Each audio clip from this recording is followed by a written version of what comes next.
Middle east വീണ്ടും കത്തുകയാണ്. Saudi Arabia, Iran, ഹൂതികൾ, അതിനിടയിൽ അപ്രതീക്ഷിതമായിട്ട് കുടുങ്ങിയ ഒരു രാജ്യം പാകിസ്ഥാൻ. ഒരു വശത്ത് സൗദിയുമായിട്ടുള്ള വർഷങ്ങളായിട്ടുള്ള പ്രതിരോധ ബന്ധം, മറ്റൊരു വശത്ത് അയൽരാജ്യമായ ഇറാനുമായിട്ടുള്ള അതിർത്തിയും നയതന്ത്ര ബന്ധവും. ഇപ്പോൾ യമനിലെ ഹൂതികൾ സൗദിയെ ആക്രമിച്ചതോടെ പാകിസ്ഥാൻ നേരിടുന്നത് ഇതുവരെ കാണാത്ത ഒരു ഡിപ്ലോമാറ്റിക് പ്രതിസന്ധിയാണ്. അതെ, യമനിലെ ഇറാന്റെ പിന്തുണയുള്ള ഹൂതി വിമതർ സൗദി അറേബ്യയ്ക്ക് നേരെ കടുത്ത മിസൈൽ ഡ്രോൺ ആക്രമണങ്ങൾ അഴിച്ചുവിട്ടതോടെ പാകിസ്ഥാൻ ഇപ്പോൾ അക്ഷരാർത്ഥത്തിൽ വിയർക്കുകയാണ്. ഒരു വശത്ത് സൗദിയുമായിട്ടുള്ള ആ ഒരു കടുത്ത സൈനിക കരാറുണ്ട്, മറുവശത്ത് US-ഉം ഇറാനും തമ്മിൽ അനുരഞ്ജന ചർച്ച നടത്താൻ ശ്രമിക്കുന്ന മീഡിയേറ്റർ റോളും പാകിസ്ഥാനെ എഫക്ട് ചെയ്യുന്നുണ്ട്. ഞങ്ങളുടെ റെഡ് ലൈൻ നിങ്ങൾ മറികടന്നു എന്നാണ് പാകിസ്ഥാൻ ഇപ്പോൾ ഇറാനോട് വളരെ രൂക്ഷമായിട്ട് പറഞ്ഞിരിക്കുന്നത്. എന്താണ് മിഡിൽ ഈസ്റ്റിൽ പെട്ടെന്ന് സംഭവിച്ചത്? പാകിസ്ഥാൻ സൈന്യം സൗദിക്കായിട്ട് ഇറാൻ യുദ്ധത്തിലേക്ക് എടുത്തു ചാടുമോ? ഇറാൻ അതിനെ എങ്ങനെ കാണും? പരിശോധിക്കാം. ശരിക്കും ഈ ഒരു വാർത്ത മനസ്സിലാക്കാൻ ആദ്യം ഹൂതികൾ ആരാണ് എന്നറിയണം. ഹൂതികൾ എന്നത് യമനിൽ പ്രവർത്തിക്കുന്ന ഒരു ആയുധ സംഘമാണ്. അവർ രാജ്യത്തിന്റെ വലിയൊരു ഭാഗം, അതായത് തലസ്ഥാനമായ സന ഉൾപ്പെടെയുള്ള പ്രദേശങ്ങൾ നിയന്ത്രിക്കുന്നുണ്ട്. ഇറാന്റെ പിന്തുണ ഇവർക്കുണ്ട് എന്നാണ് അമേരിക്കയും സൗദിയും ആരോപിക്കുന്നത്. അതേസമയം ഹൂതികൾ പറയുന്നത് തങ്ങൾ സ്വതന്ത്രമായിട്ടാണ് തീരുമാനങ്ങൾ എടുക്കുന്നത് എന്നാണ്. കഴിഞ്ഞ കുറച്ച് വർഷങ്ങളായിട്ട് മിസൈലുകളും ഡ്രോണുകളും ഉപയോഗിച്ച് സൗദിയെയും റെഡ് സീയിലെ കപ്പൽ ഗതാഗതത്തെയും അവർ ലക്ഷ്യമിടുന്നുണ്ട്. ഇനി സംഭവങ്ങളുടെ തുടക്കം ഈ ആഴ്ചയിലാണ്. യമനിലെ ഹൂതികൾ സൗദി അറേബ്യയിലെ അബഹ ഇന്റർനാഷണൽ എയർപോർട്ടിന് നേരെ തുടർച്ചയായിട്ട് മിസൈൽ ആക്രമണം നടത്തി. തങ്ങളുടെ നിയന്ത്രണത്തിലുള്ള സന എയർപോർട്ടിൽ സൗദി യുദ്ധവിമാനങ്ങൾ ബോംബിട്ടു എന്ന് ആരോപിച്ചായിരുന്നു ഹൂതികളുടെ ഈ ഒരു തിരിച്ചടി. ഇതോടെ ഏതാണ്ട് 4 വർഷമായിട്ട് സൗദിയും ഹൂതികളും തമ്മിൽ നിലനിന്നിരുന്ന വെടിനിർത്തൽ പൂർണ്ണമായും തകർന്നു. ഹൂതി നേതാവ് അബ്ദുൽ മാലിക് അൽ ഹൂതി പരസ്യമായിട്ട് ഭീഷണിപ്പെടുത്തി കഴിഞ്ഞു. ഇനി എയർപോർട്ടിന് പകരം എയർപോർട്ട്, പോർട്ടിന് പകരം പോർട്ട്, എണ്ണ കമ്പനികൾക്ക് നേരെ കടുത്ത ആക്രമണം. ഇത് കേട്ടതോടെയാണ് മിഡിൽ ഈസ്റ്റിൽ നിന്നും 10,000 കിലോമീറ്റർ അകലെയുള്ള പാകിസ്ഥാനിൽ അലാറം അടിക്കാൻ തുടങ്ങിയത്. തങ്ങൾ ഒരിക്കലും പെട്ടുപോകരുത് എന്ന് വിചാരിച്ച ഒരു വലിയ കെണിയിലേക്കാണ് പാകിസ്ഥാൻ ഇപ്പോൾ വീണിരിക്കുന്നത്. പലർക്കും അറിയാത്തൊരു കാര്യമുണ്ട്, എന്തിനാണ് പാകിസ്ഥാൻ ഇതിൽ ഇത്രയും ടെൻഷൻ അടിക്കുന്നത് എന്നുള്ള ഒരു സംശയം.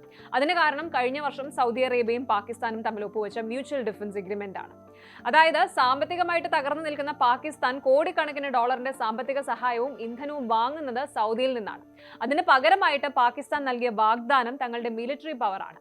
നിലവിൽ ആയിരക്കണക്കിന് പാക് സൈനികരും ഒരു സ്ക്വാഡ്രൺ ഫൈറ്റർ ജെറ്റുകളും സൗദി അറേബ്യയിൽ ക്യാമ്പ് ചെയ്യുന്നുണ്ട്. കരാർ പ്രകാരം സൗദിക്ക് നേരെ ഒരു അധിനിവേശം ഉണ്ടായാൽ പാകിസ്ഥാൻ സൈന്യത്തിന് മാറി നിൽക്കാൻ കഴിയില്ല, അവർക്ക് യുദ്ധകളത്തിലേക്ക് ഇറങ്ങേണ്ടി വരും.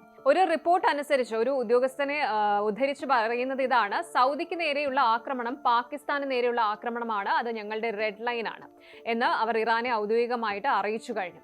ഇവിടെയാണ് കഥയിലെ ഏറ്റവും വലിയ ട്വിസ്റ്റ് വരുന്നത്. കുറച്ചു മാസങ്ങൾക്ക് മുൻപ് ഇറാൻ നേരിട്ട് സൗദിക്ക് നേരെ മിസൈൽ വിട്ടപ്പോൾ പാകിസ്ഥാൻ ഇത്രയും പേടിച്ചിരുന്നില്ല. എന്നാൽ ഇപ്പോൾ യമനിലെ ഹൂതികൾ കളത്തിലിറങ്ങിയപ്പോൾ പാക് ഭരണകൂടത്തിന്റെ നിയന്ത്രണം വിട്ടു. എന്തുകൊണ്ടാണ് ഈ ഒരു ഹൂതി ഭയം എന്നറിയണ്ടേ? ഒന്ന്, സൈനികരുടെ സാന്നിധ്യമാണ്. നിലവിൽ സൗദിയിൽ വിന്യസിച്ചിരിക്കുന്ന പാക് സൈനികരിൽ ഭൂരിഭാഗവും യമൻ അതിർത്തിയോട് ചേർന്നാണ് നിലയുറപ്പിച്ചിരിക്കുന്നത്. അതുകൊണ്ട് ഹൂതികളുടെ മിസൈലുകൾ ഈ പാക് സൈനികരുടെ മേൽ പതിക്കാനുള്ള സാധ്യത വളരെ കൂടുതലാണ്. അടുത്തത് സാമ്പത്തിക തകർച്ചയും ഇന്ധനക്ഷാമവും. ഹൂതികൾ റെഡ് സീ വഴിയുള്ള കപ്പൽ ഗതാഗതം തടസ്സപ്പെടുത്തിയാൽ സ്ട്രെയിറ്റ് ഓഫ് ഹോർമൂസ് വഴിയുള്ള ഇന്ധന വിതരണം നിലച്ചാൽ പാകിസ്ഥാൻ പൂർണ്ണമായും അന്ധകാരത്തിലാകും. നിലവിൽ തന്നെ പാകിസ്ഥാനിൽ ഇന്ധനക്ഷാമം ഒഴിവാക്കാൻ ബിസിനസ്സുകൾ നേരത്തെ അടയ്ക്കാനുള്ള അടിയന്തരാവസ്ഥ പ്രഖ്യാപിച്ചിരിക്കുകയാണ്. അടുത്ത കാരണം, മൂന്നാമത്തേതെന്ന് പറയുന്നത് ഇറാനിലെ ആഭ്യന്തര ഭിന്നതയാണ്.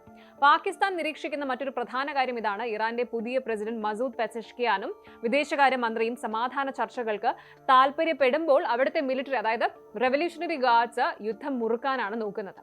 ഇറാൻ മിലിറ്ററിയുടെ ഈ ഒരു അഗ്രസീവ് മൂവ്മെന്റ് പാകിസ്ഥാന്റെ സമാധാന ശ്രമങ്ങളെ അപ്പാടെ തകർക്കുകയാണ്. അമേരിക്കയും ഇറാനും തമ്മിലുള്ള യുദ്ധം ഒഴിവാക്കാൻ കഴിഞ്ഞ മാസം ഇസ്ലാമാബാദിൽ വെച്ച ഒരു ധാരണാപത്രം ഒപ്പിടാൻ പാകിസ്ഥാൻ വലിയ പങ്ക് വഹിച്ചിരുന്നു. അന്താരാഷ്ട്ര തലത്തിൽ ഒരു സമാധാന ദൂതനായിട്ട് തിളങ്ങി നിൽക്കാൻ പാകിസ്ഥാൻ ആഗ്രഹിച്ചിരുന്ന സമയത്താണ് ഹൂതികൾ ഈ ഒരു പണി ഒപ്പിച്ചത്. തങ്ങൾ കഷ്ടപ്പെട്ടുണ്ടാക്കിയ സമാധാന ചർച്ചകൾ തകരാതിരിക്കാൻ പാക് വിദേശകാര്യ വക്താവ് താഹിർ അൻദ്രാബി കഴിഞ്ഞ ദിവസം US-നോടും ഇറാനോടും അക്രമം അവസാനിപ്പിക്കാൻ കെഞ്ചുന്ന അവസ്ഥയിലായിരുന്നു. എങ്ങനെയെങ്കിലും ഈ യുദ്ധം ഒഴിവാക്കണം, കാരണം യുദ്ധം വന്നാൽ സൗദി പാകിസ്ഥാനെ വിളിക്കും, വിളിപ്പുറത്ത് ചെല്ലാതിരുന്നാൽ സൗദിയുടെ കോടികളുടെ ഫണ്ട് കട്ടാകും, ചെന്നാലോ ഇറാനുമായിട്ട് നേരിട്ട് യുദ്ധം ചെയ്യേണ്ടി വരും. പാകിസ്ഥാൻ ശരിക്കും ചെകുത്താന്റെയും കടലിന്റെയും ഇടയിൽപ്പെട്ട അവസ്ഥയിലാണ്.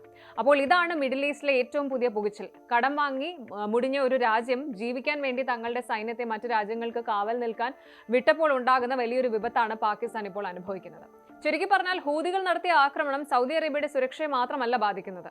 അതിലൂടെ ഏറ്റവും വലിയ സമ്മർദ്ദം നേരിടുന്നത് ഇപ്പോൾ പാകിസ്ഥാനാണ്. കാരണം ഒരു വശത്ത് പഴയ സഖ്യകക്ഷിയായ സൗദി അറേബ്യ, മറുവശത്ത് അയൽരാജ്യമായ ഇറാൻ. ഈ രണ്ട് ബന്ധങ്ങളും ഒരേ സമയം സംരക്ഷിക്കാനാണ് ഇസ്ലാമാബാദ് ശ്രമിക്കുന്നത്. എന്നാൽ സംഘർഷം ഇനിയും ശക്തമായാൽ പാകിസ്ഥാന് ഒരു പക്ഷം തിരഞ്ഞെടുക്കേണ്ടി വരുന്ന സാഹചര്യം അത് വരാം.